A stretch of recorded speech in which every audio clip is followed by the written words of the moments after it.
10th, 2008, at a cabinet meeting, when one of the final issues on the agenda was to do with Building Schools of the Future, presented by Robert McCulloch-Gray. When he finished his presentation, all the cabinet members that spoke complimented on his presentation and the details and content of what was in his report and what he was looking for. But you then spoke and you weren't happy. Could you take us back to why you weren't happy and what you said?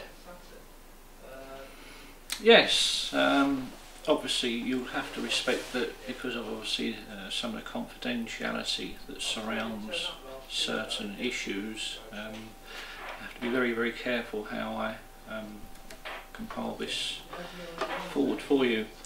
I had actually had some certain information made available to me I wasn't quite happy with, which obviously then I asked for an investigation to take place. What happened after that? After that meeting, after the cabinet meeting, what happened then that you can reveal? Well, what I can reveal is an independent company was then employed by the council to actually look into certain issues surrounding contracts. Did you suspect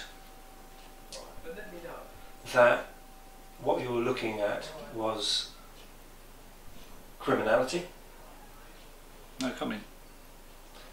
Did you ever report any of your suspicions to Thurrock Police? No comment. What happened? We've gone over why you eventually stood down, but was this a straw that broke the camel's back for you? As I've said on previous occasions, there were very many reasons why I decided to do what I did.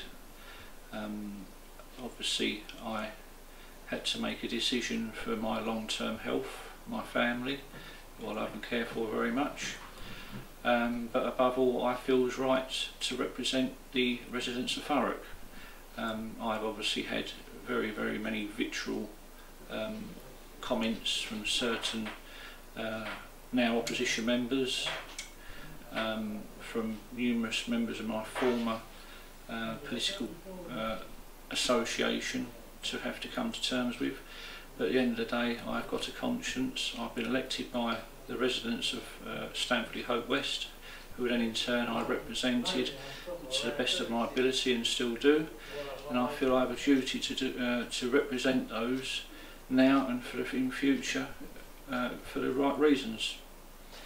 Well, if we take it to a previous council meeting, when you weren't happy with the late statement of accounts, and some felt you had publicly humiliated Angie Ridgewell, had visibly drawn Angie Ridgewell, and then the next cabinet meeting, some people said you humiliated Robert McCulloch-Gray, and subsequently some people have since then painted you as a bully and a bad guy. Do you think you'll ever get an opportunity to, in many ways, in that respect, clear your name? On many things in people's eyes. I know that a certain person who's released some twaddle to numerous press agencies some time ago, calling me a dictator, etc., etc. I can deal with that, but at the end of the day, I am elected to represent the people of Stamford Hope West, and then obviously in my previous life to represent the whole of the borough taxpaying residents. And if certain senior personnel need taken to task, they are taken to task. What we mustn't forget here is I'm an elected representative of a political party, and so therefore for democracy, you go out to vote for an individual to represent you to the best of your ability, i.e.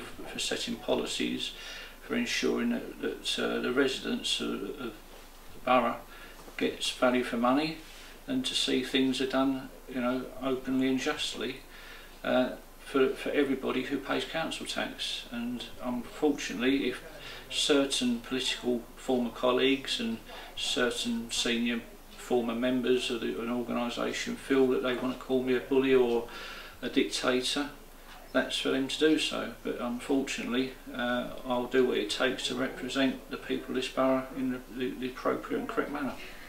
So what are your reflections now that the issue of the contracts with respect to West Thurrock and Tudor Court and Ockenden Schools, the issue of those contracts have now been called in by your Labour group? What are your reflections on that? My reflections on that are that obviously we've got to see what happens now. I know that this independent company has made a view and possibly recommendations that the Cabinet needs to take on board, and now obviously I hope that the appropriate scrutiny mechanism kicks in to actually hopefully come to a final view that's open and just. There's no security, obviously no secrecy involved.